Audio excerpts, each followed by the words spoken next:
Почитувани гледачи, вие сте со регионалните вести на телевизија Кисиме Нада, а во нив ќе гледате. Владата го утврди предлогот на Законот за изменување и дополнување на Законот за игрите на среќа и за забавните игри, предложен од Министерството за финансии. Денес во Тетово се одржа главна расправа за изградба и реконструкција на колекторски и канализациони системи и изградба на пречистителна станица за отпадни води за агломерација Тетово. Во акцијска контрола за товарни возила спроведена на Тетовско-гостиварското подрачје биле санкционирани вкупно 6 технички неисправни возила.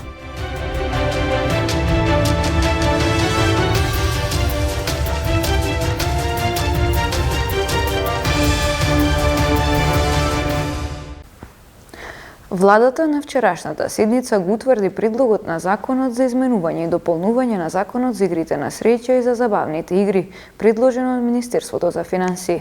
Активистите кои бараа законски измени велат дека ова е добар почеток, но од Асоциацијата на приредувачи на игри на среќа велат дека овој закон ќе има штетни последици. Казината и обложувалниците да бидат оддалечени не помалку од 500 метри од училиштата, се предвидува со измените и дополнувањата на Законот за игри на среќа што вчера ги усвои владата. Пример за Тетово, градот со голем број вакви објекти, а со помала и густо населена површина. Тоа би значило дека ќе останат само 2-3 локации надвор од радиусите, но во поголемите градови би имало повеќе места. За движењето антикоцкање ова е добар почеток, но истото да не остане само на хартија. За Тетово и за некои градови е голем успех од движењето антикоцкање. Значи ќе се расчистат сите овие валкани игри, што не се игри на среќа, тука овие се игри на несреќа, али државата и цел свет ги вика игри на среќа. И мислим дека овие градови, помалите градови, претежно што се натрпани со игри на среќа, значи ќе се расчистат. Ние сакамо сега овој закон да се реализира и да се тера до крај, не само да остане на хартија законот, зашто претежно во Македонија сите закони се добри, ама остануваат во канцелари. Ќе тераме до крај да се спреведе овој закон до крај и ова младина да се спаси од овие игри на среќа. Според Асоциацијата на приредувачи на игри на среќа, измените ќе доведат до штетни последици не само по вработените, туку и по државниот буџет. А де факто значи гасење на индустријата, ставање на преку 10.000 вработени на улица и оставање отворени врати за диви обложувалници и сива економија. Прашуваме кој има интерес од ваков закон и зошто воопшто се предлага истиот. Сакам јасно да посочам дека анализите кои што ги имаме правено и во минатото со носење на ваков закон значат гаснење на повеќе од 98% од локалите, а со тоа целосно се уништува легалната индустрија на сметка на нелегалната.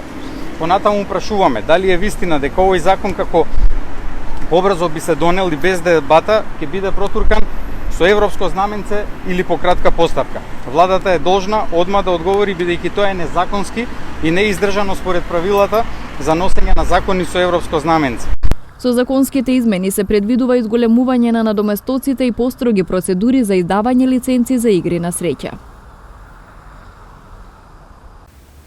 Денес во Тетово се одржа главната расправа во рамки на проектот изградба и реконструкција на колекторски и канализациони системи и изградба на пречистителна станица за отпадни води за агломерација Тетово.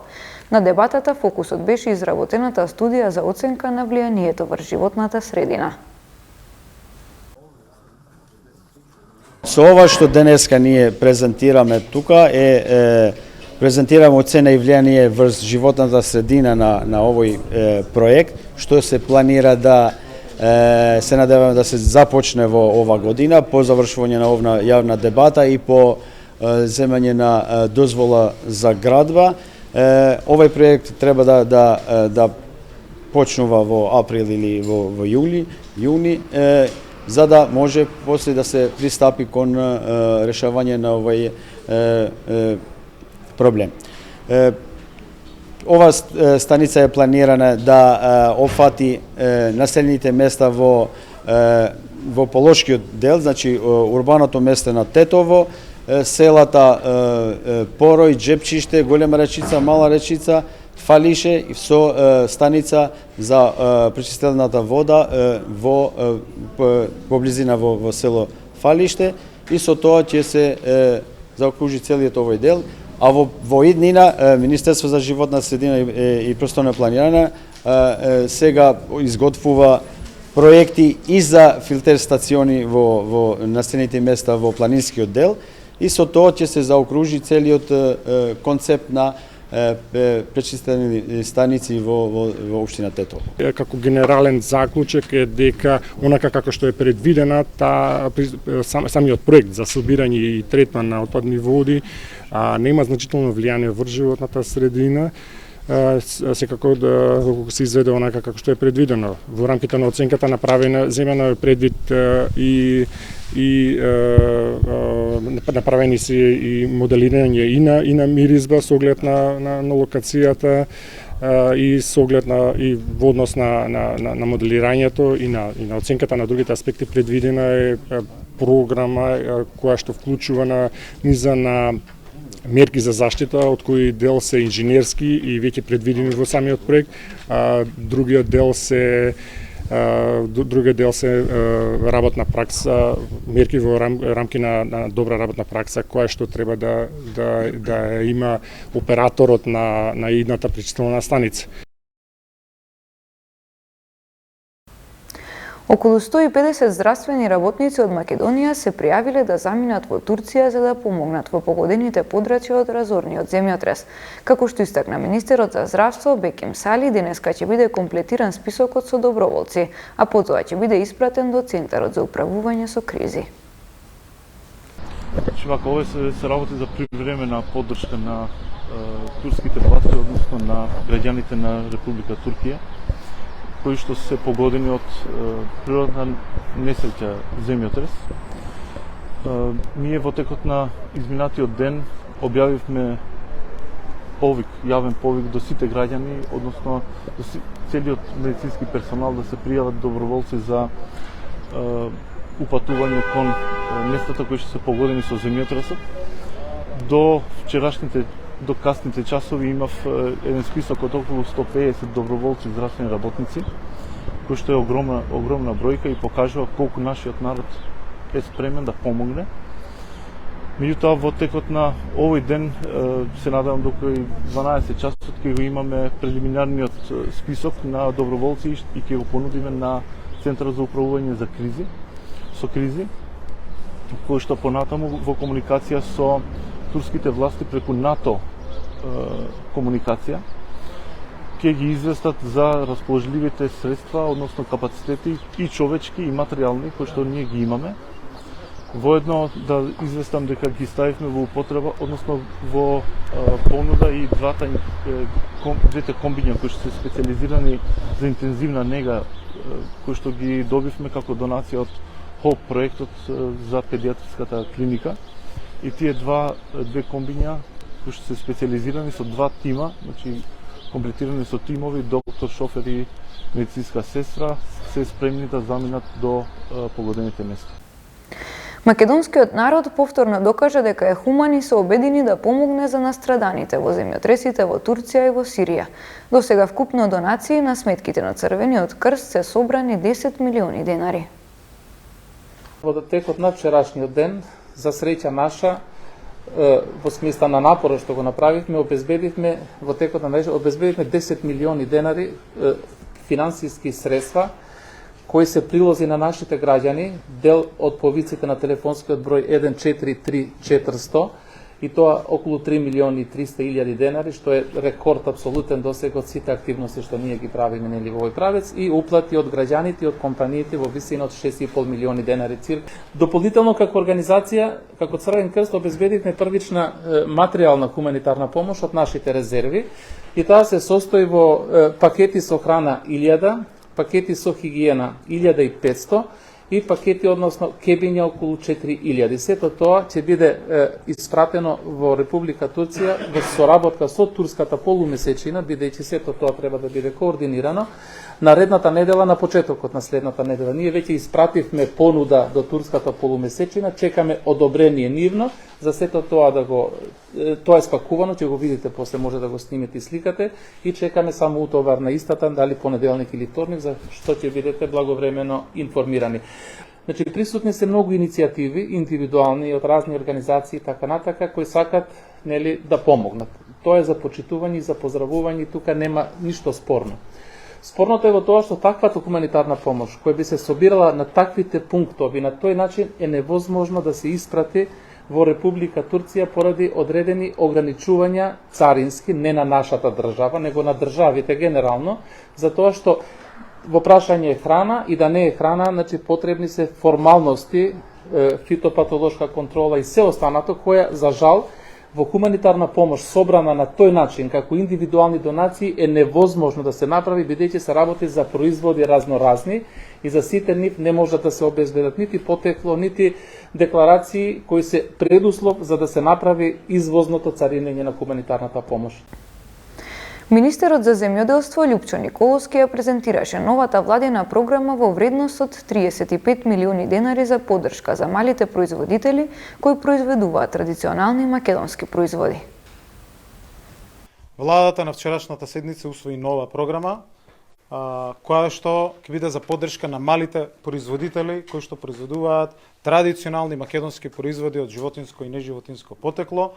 Прва програма во историјата од ваков калибар, би рекол, која што ги тангира малите производители кон кои што ние се фокусираме. Еден од нашите клучни приоритети оваа година, кои што беа соопштени во целите кои што си ги поставивме, е развој на 2000 мали семејни бизниси кои што ќе произведуваат, ќе пакуваат и ќе продаваат македонски традиционални убави производи и кои што се регистрирани во Агенцијата за храна и ветеринарство за продажба од праг согласно промените во правилниците кои што ги направивме во 2019 година, се со цел да никнат многу нови винарии преку измените во законот за вино, но и да никнат многу нови мали производители на храна, кои што денеска ги гледаме и ми е драго што по кој знае кој пат имаме средба и со Александар и со Сдруженијето на мали производители Алијанса Премиум, кое што расте, се зголемува бројот на производители, на членки, но нагло се зголемува бројот на производи кои што ги произведуваат. Токму на тие барања владата, а на мој предлог и на Министерството, усвои нова програма, која што се усвои на вчерашната седница. Износот на програмата е 35 милиони денари. Ги повикуваме сите мали производители да ги искористат привилегиите кои што ги нудат правилниците за олеснато регистрирање во Агенцијата за храна и ветеринарство со минимални технички услови да се регистрираат своето производство, сите оние кои што произведуваат ајвар, сирење, кашкавал, джемови, сокови, разни убави македонски производи, да ја искористат оваа привилегија, да се регистрираат во Агенцијата за храна и ветеринарство, со што ќе ги исполнат условите на следниот повик, односно на првиот повик по усвојувањето на оваа програма, да аплицираат токму за средства од оваа програма за поддршка на мали производители. Следуваат информациите од билтенот на секторот за внатрешни работи Тетово. Полициски службеници на СВР Тетово вчера вечер околу 20 часот на влезот во Тетовско камењане привеле 22 годишен тетовец, затоа што агресивно се однесувал кон нив додека преземале службени дејствија и кај него бил пронајден и одземен нож. По целосно документирање на случајот против инволвираниот ќе биде поднесен соодветен поднесок. Вчера во 14 часот во СВР Тетово бил извршен службен разговор со 43 годишникот Тетовско ѓермо. Тој претходно бил пријавен од 23 годишна тетовка, дека околу 11 часот во угостителски објект на улица Јна во Тетово, каде што работела, физички ја нападнал. Тој е задржан во полициската станица Тетово и против него ќе следува поднесок.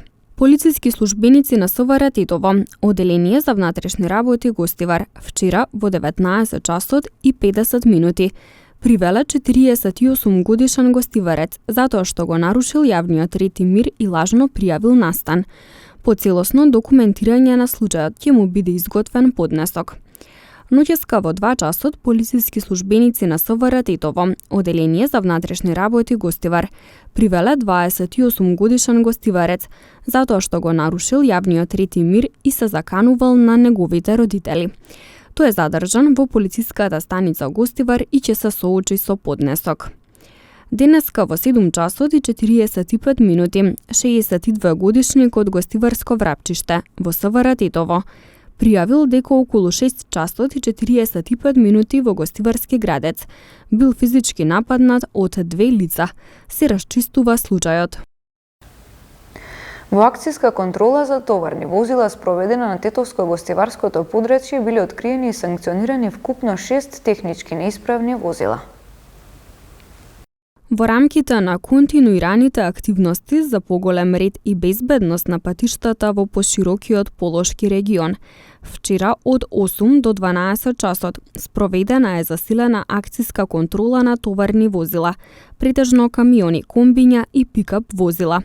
При контролата биле откриени и санкционирани вкупно 6 технички неисправни возила, од кои 5 имале неисправни сопирачки, а 1 неисправни други системи и опрема. Сите неисправни возила веднаш се исклучени од сообраќај и на возачите им се изготвени соодветни поднесоци во кои за ваков вид прекршок и предвидена парична глоба од 400 евра во динарска противредност. Покрај ова, кај 5 возила бил констатиран претовар, како и 3 други видови недостатоци. Санкционирани исто така биле и 2 возачи поради користење на неатестирани фолии и зборување на мобилен телефон, а поради непрописно, односно погрешно паркирање, биле подигнати 7 возила. Секторот за внатрешни работи Тетово со апел до возачите да не тргнуваат на пат со технички непрегледани и неисправни возила, затоа што ја доведуваат во прашање сопствената и безбедноста на другите учесници во сообраќајот. Се апелира исто така да внимаваат на претовар на патници и на тоа какви фолии и каде ги поставуваат. Утре со почеток од 19 часот во Средното музичко училиште Тодор Скаловски Тетовец ќе биде промовирана монографијата Сеќавање на еден енергичен и исполнет живот, посветена на некогашниот пратеник во собранието и председател на Демократската партија на Македонија, тетовецот Томислав Стојановски Бомбај, кој почина лани во март. Монографијата Сеќавање на еден енергичен и исполнет живот, посветена за некогашниот пратеник во собранието и председател на Демократската партија на Македонија, Томислав Стојановски Бомбај, кој почина лани во март, ќе биде промовирана утре во Тетовското средно музичко училиште Тодор Скаловски Тетоец со почеток од 19 часот. Книгата е напишана од сопругата на Стојановски Вера и ќерката Марија Мерџановска. Како што велат од неговото семејство, книгата е сплет на неговиот живот, а истата изобилува со сериозен фонд на фотографии и медиумски написи. Инаку Томислав Стојановски Бомбај е роден во 1940 година во Тетово, а завршил Машински факултет. Беше основач и председател на Демократската партија на Македонија, а беше избран и за пратеник од редовите на партијата на изборите во 1994 година. Во Тетово Стојановски беше познат и како долгогодишен директор на Средното земјоделско училиште Моша Пијаде во Тетово. Бил и директор на енергетското одржување на некогашниот текстилен гигант Тетекс. Предходната година по повод денот на ослободување на Тетово. Постхумно му беше доделено признанието 19 ноември за животно дело во областа на општествениот развој.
Почитувани гледачи, тоа беше се за ова издание на регионалните вести. Ви благодариме на вниманието со кое не следевте. Пријатно!